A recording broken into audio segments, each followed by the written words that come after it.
Do you want to make your videos more cinematic by starting with a blurry scene that gradually becomes clear?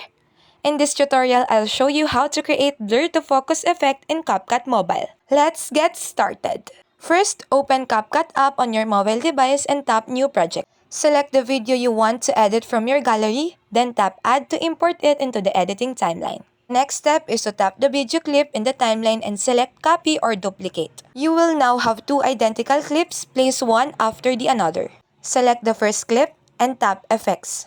Then choose Video Effects. Browse the available effects and select Blur.